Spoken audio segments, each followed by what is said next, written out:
Tu es élevé. Tu es adoré, glorifié et honoré. Jésus, nous venons à tes pieds à cette heure. Alléluia. Merci pour ta fidélité. Merci pour ton amour. Alléluia. Merci Jésus. Sanctifie-nous, Seigneur. Alléluia. Par ta parole, sanctifie-nous. Père, merci pour cette grâce d'entrer dans ta présence, de t'offrir nos sacrifices de louange, sacrifices de reconnaissance pour tout ce que tu es pour nous, pour tout ce que tu fais pour nous. Tu es notre tout. À toi la gloire. Et bénis ta parole. Au nom de Jésus. Amen. Amen. Shalom, shalom. Alléluia. Bonjour tout le monde. Et que Dieu vous bénisse. Vous avez choisi la meilleure part. Une part qui ne peut vous être arrachée. L'ordre suprême. Nous ne pourrons jamais épuiser cette matière.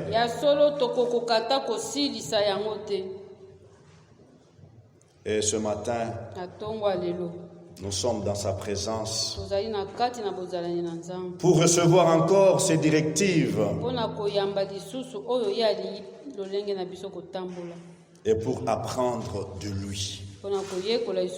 Ce matin, je viens avec un sujet qui traite d'une action que nous évitons souvent.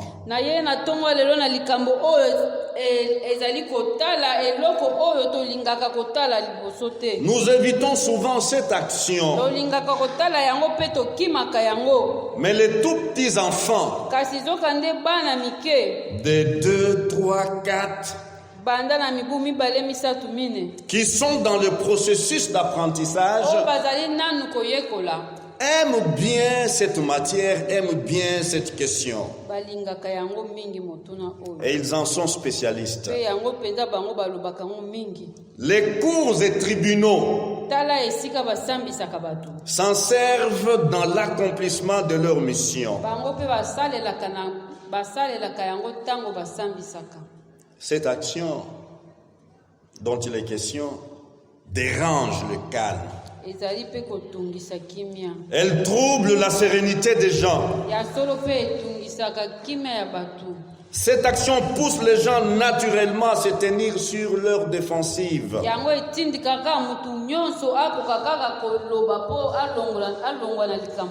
Cette action rend nerveux. Elle irrite les personnes qui y sont soumises. C'est quoi donc ce sujet? Ce sujet que nous allons évoquer ce matin parle d'une question simple. Une question facile, mais question profonde et pleine de bonté. Je vous invite à découvrir cette question dans Genèse chapitre 3. Nous lisons à partir du verset 1 jusqu'au verset 15. Cette lecture vaut la peine. Le serpent était le plus rusé de tous les animaux de champ que l'Éternel Dieu avait fait.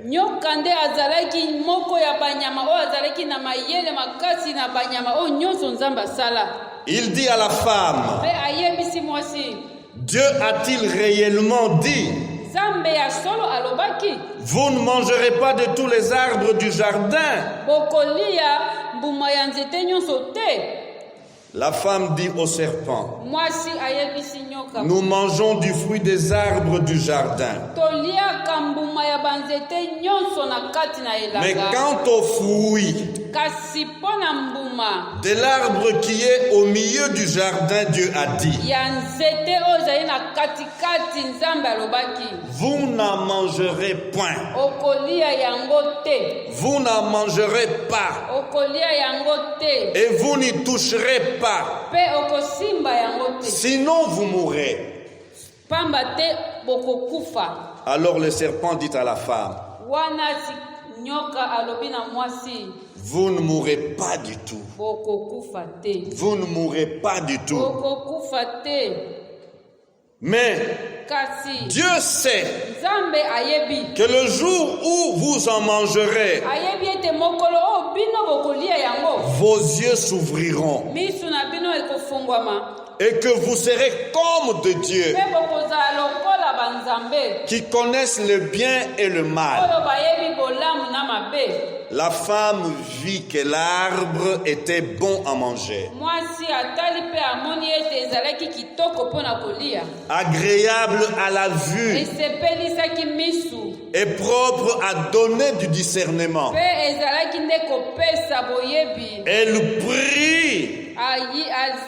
Elle prit de son fruit et en mangea. Elle en donna à son mari, qui était avec elle, et il en mangea. Les yeux de tous deux s'ouvrirent. Ils prirent conscience du fait qu'ils étaient nus. Ils se firent des ceintures avec des feuilles de figuier cousues ensemble.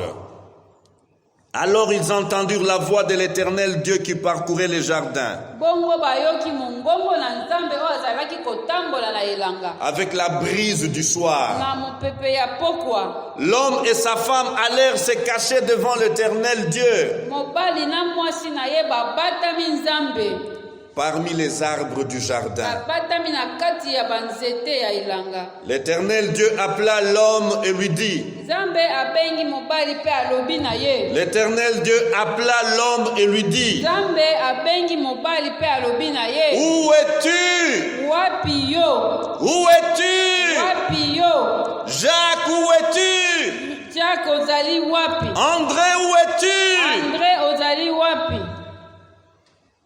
Continuons la liste. Il répondit, j'ai entendu ta voix dans le jardin et j'ai eu peur parce que je suis nu. Je me suis donc caché. L'Éternel Dieu dit, qui t'a appris que tu es nu?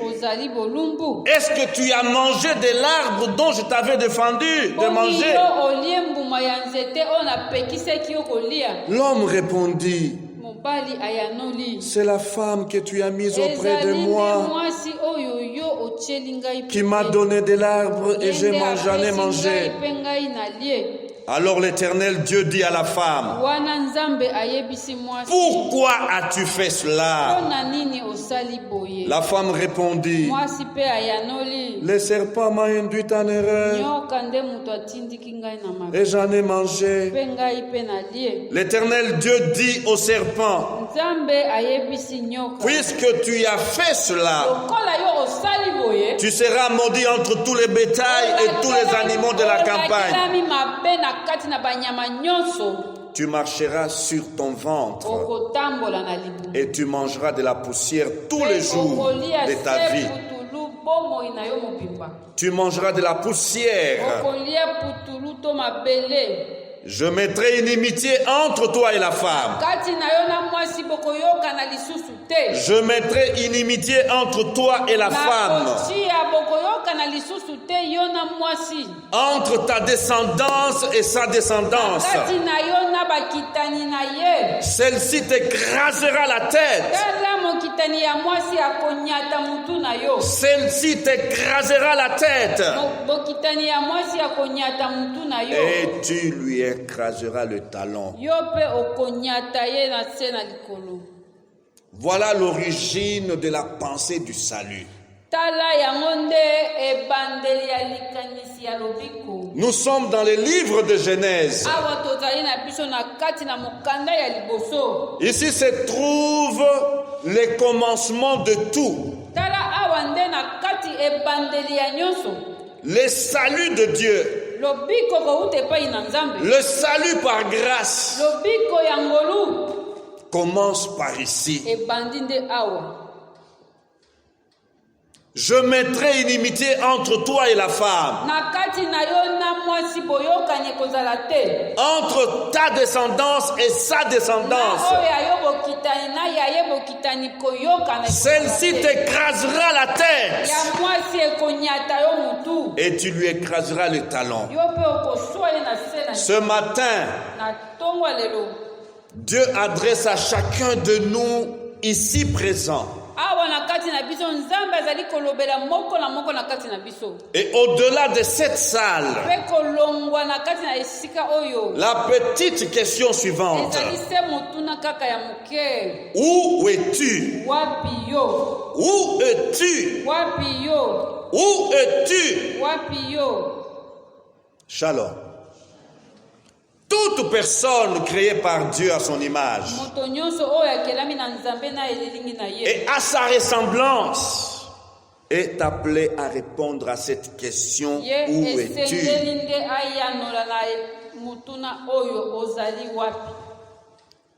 Où es-tu? Tout de suite, on voit l'espace. On voit la localisation dans l'espace. Mais au-delà de l'espace, la question est profonde. La question est morale et spirituelle. Es-tu dans l'obéissance et la soumission à Dieu?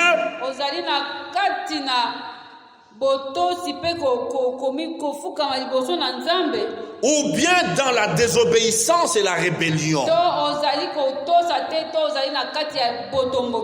Es-tu dans la foi ou dans l'incrédulité et la moquerie? Shalom. Où es-tu? L'ordre suprême. Et nous avons en vue un programme intense pour exécuter l'ordre suprême.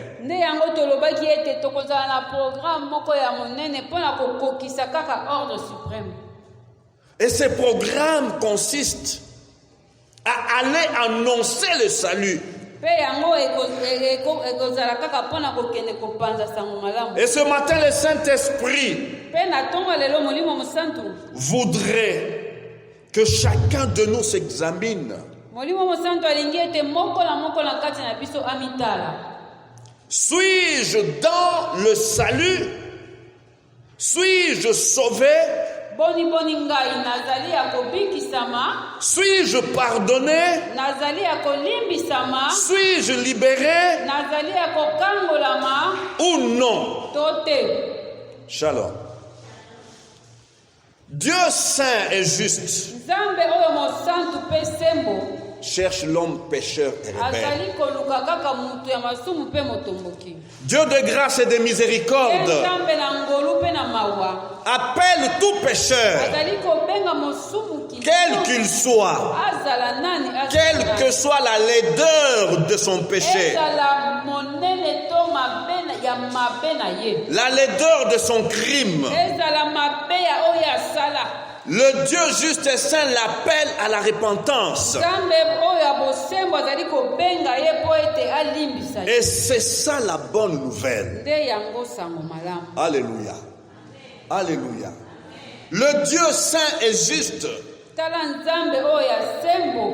cherche l'homme pécheur, cherche l'homme rebelle, cherche le traître. Il l'appelle à la repentance. Et c'est ça la bonne nouvelle. Je l'entends crier encore. Oui, je l'entends crier encore. Où es-tu, Congolais? Où es-tu, Congolaise? Où es-tu, papa? Où es-tu, maman? Shalom. Oh, si je pouvais avoir des affiches. Où les grands de Kinshasa et de ce monde affichent leurs belles photos cravatées. Où les notables de notre pays affichent leurs belles images. Si je pouvais avoir cette opportunité d'avoir ces affiches, j'afficherai cette question. Congolais, où es-tu? Shalom. Serviteur de Dieu, où es-tu? Papa, maman, où es-tu? Alléluia. Alléluia. Frères et sœurs, lorsque nous lisons cette histoire, ces récits, c'est un des récits bouleversants de la Bible. Un des récits saisissants de la Bible. Dieu a confié la gestion du jardin à Adam. Un jardin magnifique. Un jardin de délices. Adam a toute autorité sur toutes les créatures dans ce jardin. Les végétales, les animaux sont au pouvoir d'Adam. Dieu lui a aussi donné les instructions auxquelles Adam doit obéissance et soumission. Shalom. Dieu nous a donné un beau pays. Dieu nous a donné une terre bénie. Dieu nous a donné de grandes rivières. Dieu nous a donné une grande forêt. Dieu nous a donné une diversité écologique. Dieu nous a donné un sol et un sous-sol béni. Et Dieu nous a donné des instructions. Shalom. Dieu nous a donné des instructions. Vous pouvez prendre de tout ça. Mais ça, vous ne toucherez pas. Alléluia. Amen. L'intendance de Dieu. La gestion. La gestion. Frères et sœurs, ce récit fait vivre les palpitations du cœur de Dieu. Oui, le cœur de Dieu bat pour l'humanité. Oui, dans ce récit, on sent la douleur. On sent la peine et la souffrance du Dieu d'amour. Oui, on sent combien il est peiné dans son amour et dans sa sainteté. Shalom. Frères, sœurs, Dieu attend de tout homme amour et obéissance. Alléluia. Amen. Amour et obéissance. Voilà ce que Dieu attend de tout homme. Dieu attendait d'Adam amour et obéissance. Et nous ne devons pas oublier ceci. Par-dessus tout, Dieu attend de toi. Dieu attend de moi amour et obéissance. Sur ces 15 versets, j'ai dénombré 5 questions. 5 questions. 5 questions majeures. La première question sur la liste est posée par Satan. Shalom. La première question dans ces récits,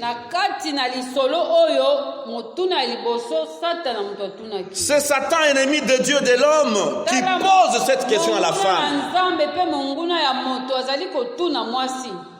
Et cette question est source de tous nos malheurs. Et nous devons faire beaucoup attention.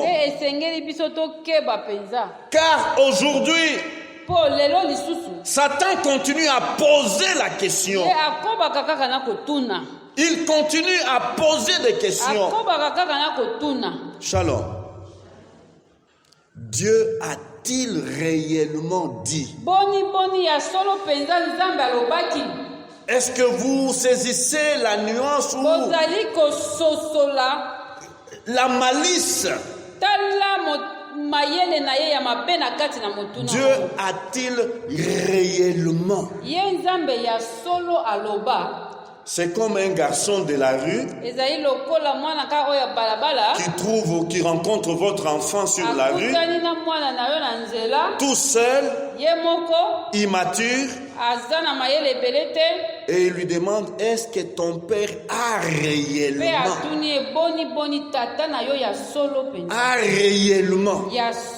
Le terme réellement, là du verbe réellement,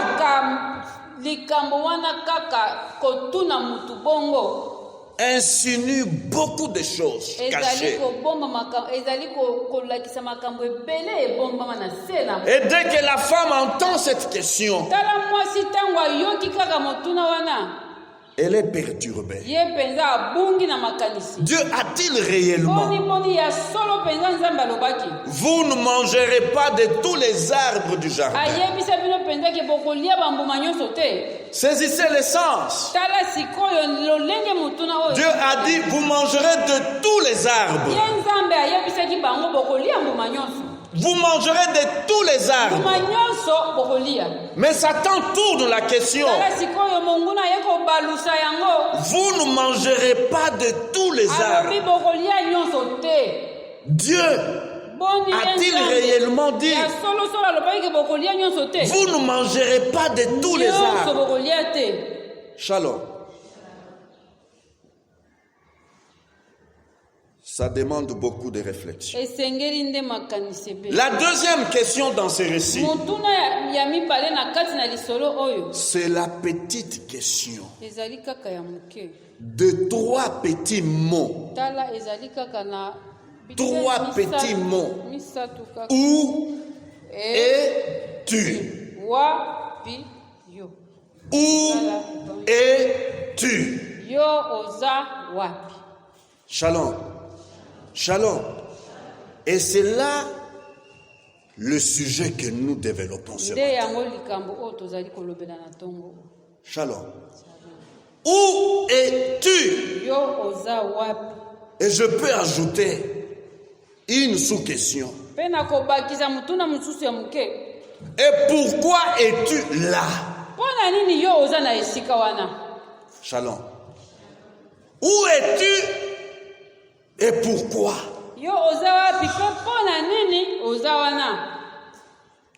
Troisième question.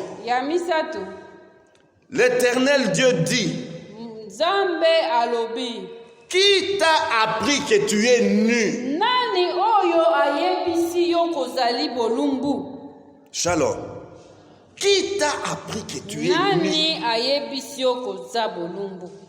Qui t'a appris que tu n'es pas intelligent? Nani ayebisi yo koza na mayele te? Qui t'a appris que tu n'es pas sage? Nani ayebisi yo koza na bwanya te? Qui t'a appris que tu n'es pas beau, que tu n'es pas belle? Nani ayebisi yo koza kitoko te?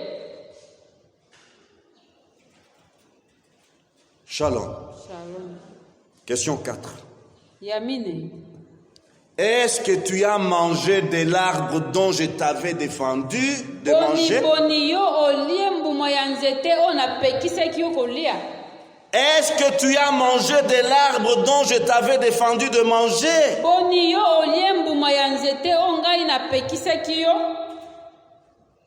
Shalom.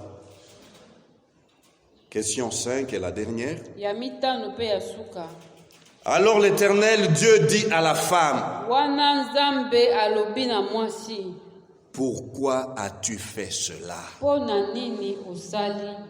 Pourquoi fais-tu cela? Femme, pourquoi fais-tu cela? Femme, pourquoi fais-tu cela? J'aimerais crier à toutes les femmes, celles qui sont ici et celles qui sont au-delà de cette place. Pourquoi as-tu fait cela? Pourquoi fais-tu cela? Shalom. Ça peut faire l'objet de toute une étude. Les 5 questions que nous venons de voir. Frères et sœurs, hommes, femmes, retenons ceci. Aucune personne créée à l'image de Dieu ne peut vivre confortablement loin de la sainte présence de Dieu.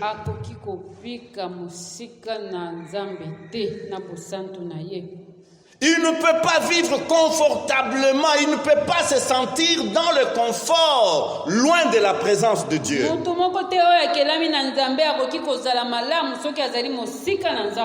Personne ne peut être séparé de son Créateur et se sentir en paix et se sentir dans le calme et la sérénité. Personne. Elle peut créer son monde pour vivre tranquille. Mais elle ne sera jamais tranquille. Elle peut développer cette personne de philosophie. Rien à faire. Cela ne résout pas son problème. Elle peut tisser. Elle peut fabriquer des religions. À l'instar d'Adam et Ève, qui ont pensé remplacer la sainte présence de Dieu par le feuille de figuier.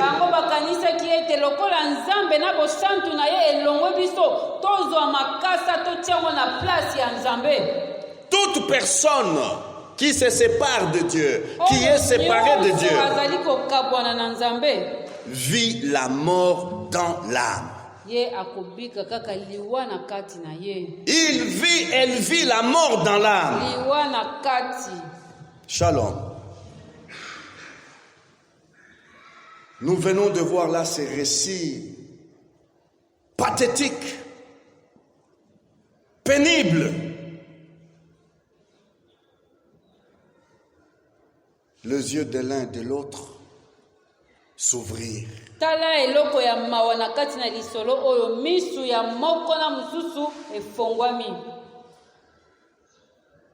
Frères et sœurs, quelle que soit l'apparente joie que que puisse procurer le péché.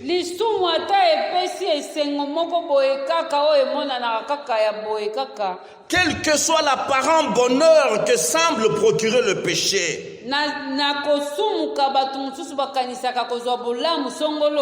La triste vérité est que le bonheur du péché engendre l'horreur.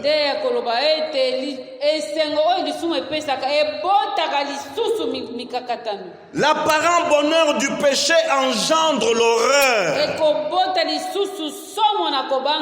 Regardez ce qui se passe.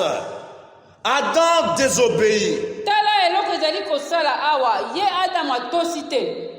Ils ont pensé avoir deux yeux ouverts et avoir le sens de discernement. Devenir comme de Dieu. Et cela a engendré l'horreur. Horreur. Et conséquence, ils sont allés se cacher. Frères et sœurs, nous devons avoir ces lunettes, ces yeux qui voient l'horreur qui accule nos voisins, nos voisines, nos concitoyens.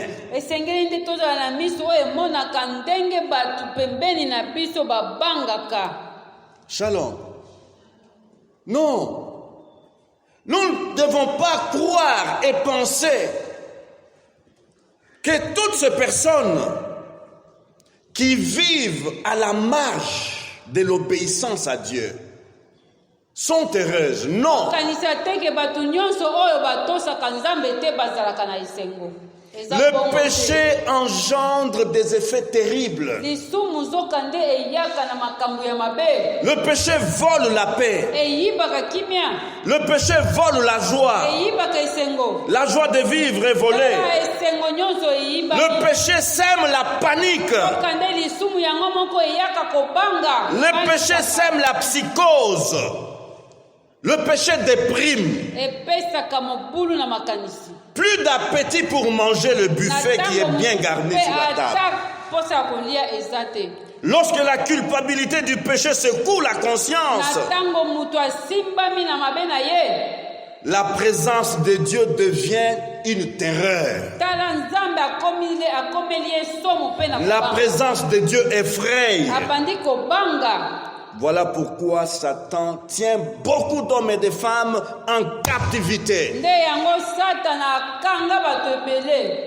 Ils sont là dans leur cachette, mais en captivité de Satan. Frères et sœurs, ayons la compassion envers les pécheurs.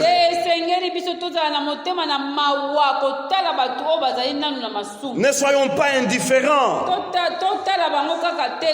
vis-à-vis de ces hommes et de ces femmes, de ces jeunes gens et jeunes filles. Cessons de croire qu'ils sont heureux.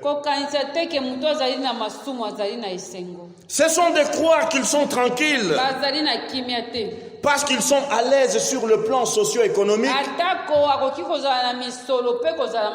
Cessons de croire qu'ils sont tranquilles parce qu'ils sont à l'aise sur le plan matériel. Ils se cachent devant Dieu. Ils se cachent devant la face de Dieu. Et je me suis demandé, lorsque Dieu pose cette question à l'homme, où es-tu? Est-ce que Dieu ignorait là où se trouvait l'homme? Shalom. Dieu ne savait pas voir là où se trouvait l'homme lorsqu'il pose la question « Où es-tu » La Bible répond. Psaume 42. Car des mots sans nombre m'environnent. Les châtiments de mes iniquités m'atteignent et je ne puis en supporter la vue. Ils sont plus nombreux que les cheveux de ma tête et mon courage m'abandonne. Ici nous avons la réalité de l'homme qui se pavane, l'homme que nous croyons à l'aise, l'homme que nous croyons en harmonie, l'homme que nous croyons bien et heureux.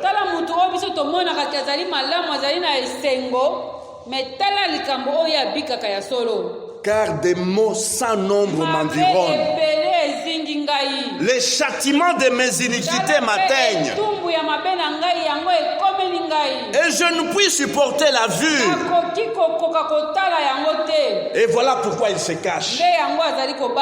Ils sont plus nombreux que les cheveux de ma tête.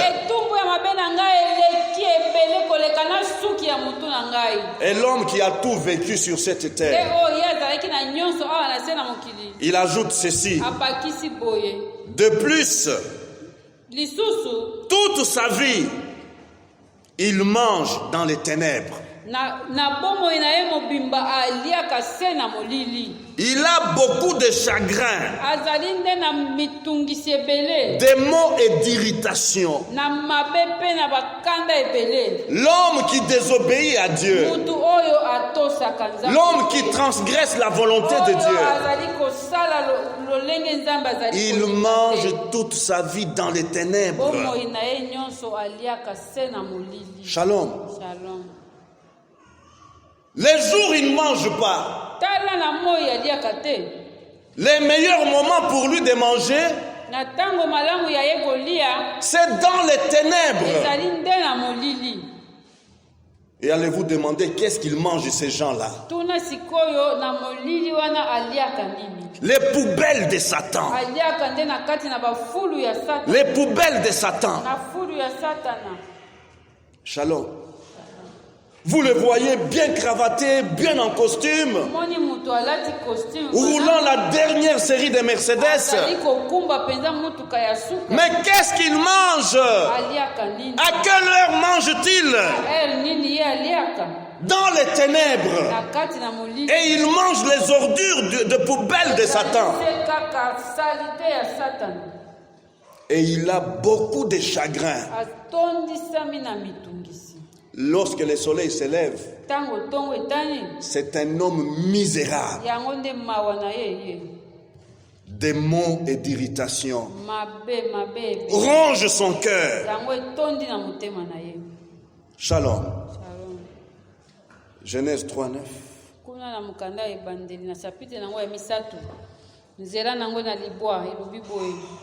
Où es-tu? Où es-tu? Où es-tu, ô homme, épouvanté et dévasté, honteux en même temps? Que vont devenir Adam et Ève dans leur cachette?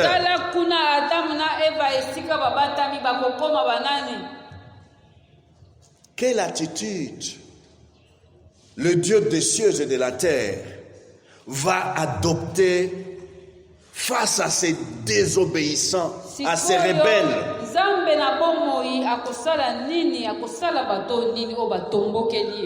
Va-t-il les abandonner? Va-t-il les oublier d'office et commencer une nouvelle génération? Va-t-il les anéantir et les faire disparaître? Oh, quand j'essaye, moi homme de chair, de me mettre à la place de Dieu. Si c'est moi qui avais subi cette offense, quelle attitude adopterais-je vis-à-vis de ces traîtres? Ceux qui ont porté atteinte à ma dignité, qui ont porté atteinte à mon prestige. Et eux ont porté atteinte à la divinité. Ils ont porté atteinte à la sainteté de Dieu. Quelle attitude Dieu va-t-il adopter? Mon attitude à moi, homme, serait sans appel. Sans appel. Je ne sais pas décrire mon attitude. Shalom. La bonne nouvelle est qu'alors qu'ils sont dans la tourmente, blottis dans des buissons ou dans des feuillages des arbres touffus, une voix se fit entendre. Et la voix, c'est la voix de qui? Est-ce encore la voix du menteur? Est-ce encore la voix du malin? Qui veut encore leur raconter un bluff, un mensonge? Non, c'est la voix de Dieu. Le Dieu créateur. Le Dieu miséricordieux. Le Dieu qui vient à la recherche de sa créature. Il vient à la recherche de sa créature. Shalom. Et la manière dont la Bible le dit, c'est très édifiant. La Bible dit, Dieu appela l'homme. Dieu appela l'homme. Un point, un trait. Si c'était Dieu appela Adam, oh, je ne me sentirais pas concerné. Je ne me sentirais pas concerné. Mais le Saint-Esprit a voulu que ceci concerne tout homme. Où es-tu? Shalom. Et je me suis posé la question. L'homme dont il est question, Dieu appela l'homme. Est-ce l'homme juste et bon? Oh non! Est-ce l'homme obéissant et soumis à sa volonté? Oh non! L'homme pieux et agréable devant sa face? Oh non! Absolument pas. Mais Dieu, saint et juste, vient à la recherche du traître. Vient à la recherche du rebelle, du transgresseur, du pécheur, qui se cache dans les ténèbres et croit trouver la solution. Shalom. Tu te caches où? Tu te caches où? Le psaume 139 dit ceci à celui qui se cache. Où irai-je loin de ton esprit? Où irai-je loin de ta face? Si je monte aux cieux, tu y es. Si je me couche au séjour des morts, t'y voilà. Si je prends les ailes de l'aurore et que j'aille habiter à l'extrémité de la mer, là aussi ta main me conduira et ta droite me saisira. Et si je dis, au moins les ténèbres me couvriront, la nuit devient lumière autour de moi.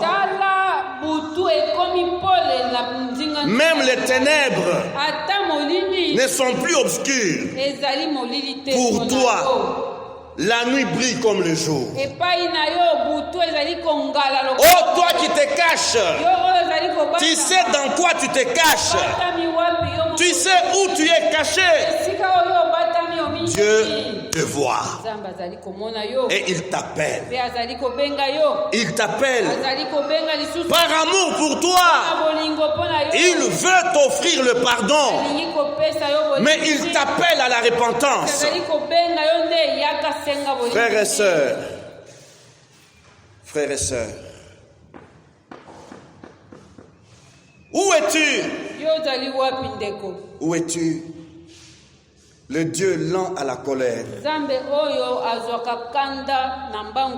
riche en bonté, révèle son amour. Alléluia. Alléluia. Frères et sœurs, soyons saisis. Soyons touchés, laissons-nous toucher par l'Esprit de Dieu. Et si vous êtes en harmonie avec Dieu, si toi tu vis en communion avec Dieu, oh, gloire à Dieu. Gloire à Dieu. Mais vois au-delà combien se cache loin de Dieu. Et pense à toutes ces personnes qui se cachent. Et va leur dire, Dieu vous appelle à la repentance. C'est ça l'annonce du salut. Où es-tu? Est un appel à la repentance que Dieu adresse à l'homme pour qu'il soit pardonné, pour qu'il soit restauré, pour qu'il soit réhabilité. Où es-tu? C'est le premier pas. Le premier pas de l'offre du salut par grâce. Shalom. Shalom. Que dire en conclusion? Es-tu dans la présence bienfaisante de Dieu? Ou tu te caches loin de sa présence? Es-tu en communion de l'Esprit avec Dieu? Ou bien tu as brisé cette communion et tu te caches dans la confusion de ce monde? Où es-tu? Où es-tu? Es-tu dans la lumière bienfaisante de Dieu ou dans les ténèbres malfaisantes de Satan? Où es-tu? Es-tu en communion avec Dieu ou en communion avec les démons ou en communion avec le diable? Où es-tu? Es-tu dans l'obéissance ou dans la désobéissance? Où es-tu? Es-tu dans la soumission à Dieu ou dans la rébellion contre Dieu? Où es-tu? Es-tu dans la foi en Dieu ou dans l'incrédulité et dans le fétiche? Où es-tu? Es-tu dans la vérité ou dans le mensonge du diable? Où es-tu? Es-tu dans la sanctification ou dans la souillure? Où es-tu, toi marié? Où es-tu, toi marié? Es-tu dans la fidélité ou dans l'infidélité? Où es-tu? Es-tu dans la fidélité ou le concubinage? Combien pensent se cacher loin de la face de Dieu à cause de leur infidélité conjugale? Où es-tu, compatriote? Où es-tu, congolais? Es-tu dans l'intégrité ou dans la corruption? Es-tu dans l'intégrité ou la malhonnêteté? Es-tu dans l'intégrité ou dans la fraude et les vols? Où es-tu, serviteur de Dieu? Où es-tu, servante de Dieu? Pourquoi te caches-tu? Es-tu dans la piété ou dans l'impiété? Dieu t'appelle à la repentance. Baissons nos têtes, s'il vous plaît.